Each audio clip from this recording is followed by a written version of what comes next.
page 141. Sailing is in good season for mortals around 50 days after the solstice, when the summer goes to its end during the toilsome season. You will not wreck your boat then, nor will the sea down your men. So long as Poseidon, the earth shaker, or Zeus, king of the immortals, does not wish to destroy them, for in these gods is the fulfillment both of good and evil alike. That is, when breezes are easy to distinguish and the sea is painless, at that time entrust your swift boat confidently to the winds, drag it down to the sea, and put all your cargo into it. But make haste to sail back home again as quickly as possible, and do not wait for the new wine and the autumn rain, and the approaching winter, and the terrible blasts of Notus, which stirs up the sea, accompanying Zeus's heavy autumn rain, and makes the sea difficult. There is also another sailing for human beings in the springtime, at that time when a man thinks that the leaves at the top of the fig tree are as big as the footprint a crow leaves as it goes. The sea can first be embarked upon. This is the springtime sailing. As for me, I do not praise it, for it is not pleasing to my spirit. It is snatched only with difficulty would you escape evil. And yet human beings do this in the ignorance of their mind. For property is life for worthless mortals, yet it is a terrible thing to die among the waves. I bid you to take notice of all these things in your spirit as I speak them out publicly. Do not put all your means of life in hollow boats, but leave aside more and load the lesser part, for it is a terrible thing to encounter grief among the waves of the sea. Terrible, too, if by lifting an excessive weight onto your cart you wreck its axle and the load is ruined. Bear in mind, measures, rightness is the best in all things. Lead a wife to your house when you are in good season, neither falling very many years short of 30, nor having added very many. This is a marriage in good season for you. The woman should have reached puberty 4 years earlier, and in the 5th she should marry. Marry a virgin, so that you can teach her good habits, and above all, marry one who lives near to you, after you have looked around carefully in all directions, lest your marriage cause your neighbor's merriment. For a man acquires nothing better than a good wife, but nothing more chilling than a bad one. A dinner ambusher, one who sings her husband without a torch, powerful though he be, and gives him over to a raw old age. Bear well in mind the retribution of the blessed immortals. Do not treat a comrade in the same way as your brother, but if you do, then do not harm him first, nor give him a lying grace with your tongue. But if he begins telling you some word contrary to your spirit, or even doing some such thing, then be mindful to pay him back twice as much. But if he is led once again towards friendship and deceives to offer requital, accept it. For worthless is the man who makes now one man his friend, now another. Do not let your mind at all put to shame your outward appearance. Do not acquire the reputation of having many guests, or of having none at all, neither that of being the companion of base men, nor a reviler of fine ones. Do not ever dare to reproach a man with baneful spirit destroying poverty, the gift of the blessed ones that always are. Among men, the tongue that is the best treasure is a sparing one, and the most pleasure comes from a tongue that goes according to measure. If you say evil, soon you yourself will hear it more, and do not be storm-tossed in your mood at a dinner with many guests, when things are shared in common.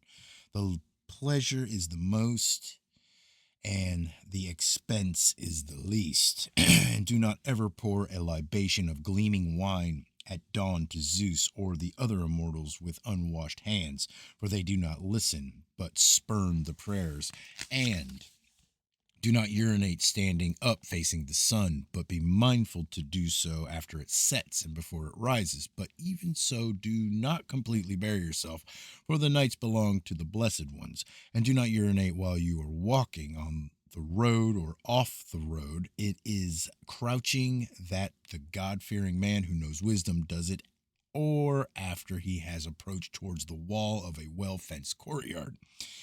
And inside the house, do not reveal your genitals besmirched with intercourse near the hearth, but avoid this.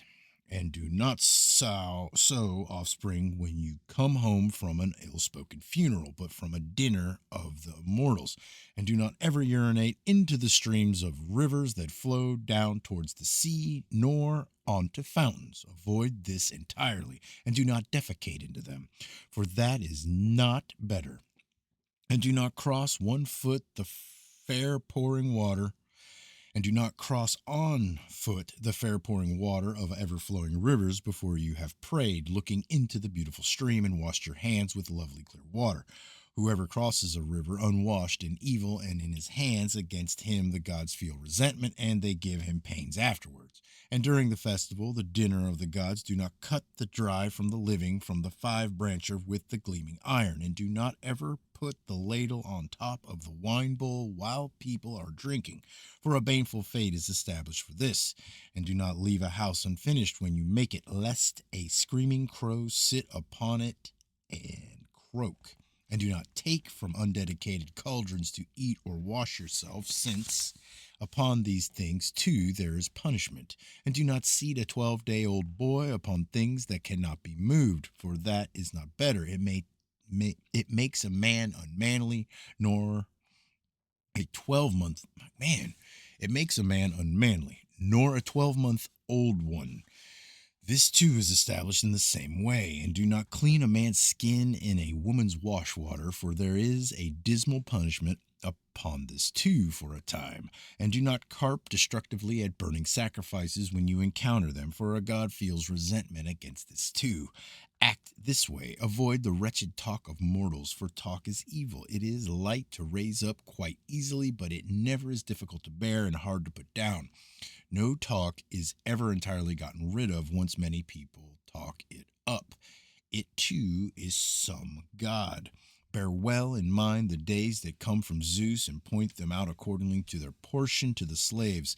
The 30th of the month is the best for watching over the works and distributing the rations. People celebrate it because they distinguish the truth. These are the days that come from Counselor Zeus. To begin with, the first, the fourth, and the seventh, a holy day, for on the last Leto gave birth to Apollo with his golden sword.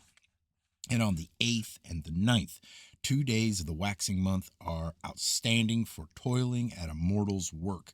The 11th and the 12th, both of them are fine for shearing sheep and for gathering together the gladdening wheat. But the 12th is much better than the 11th. It is on that day that the high-flying spider spins its web in the fullness of the day, and the canny ones gathers together its heap. On that day, a woman should raise her loom and set up her work. For beginning with the sowing, avoid the 13th day after the month begins, and yet it is the best one for getting your plants bedded in.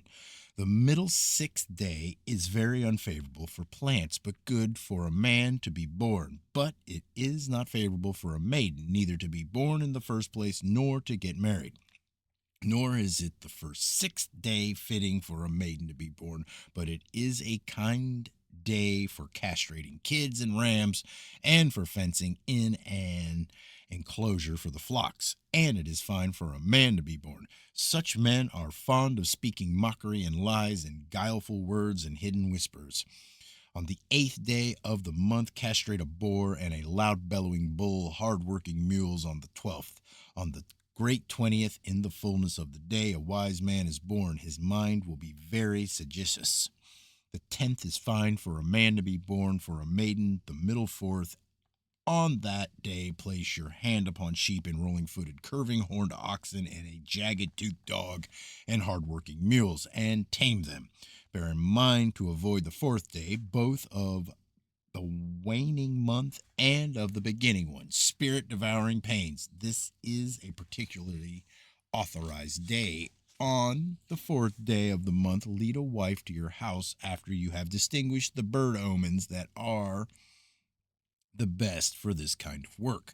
Avoid the 5th days, since they are difficult and dread, for they say that it was on the 5th day that Aranis attended upon oath as it was born. Oath with strife bore as a woe to those who break their oath.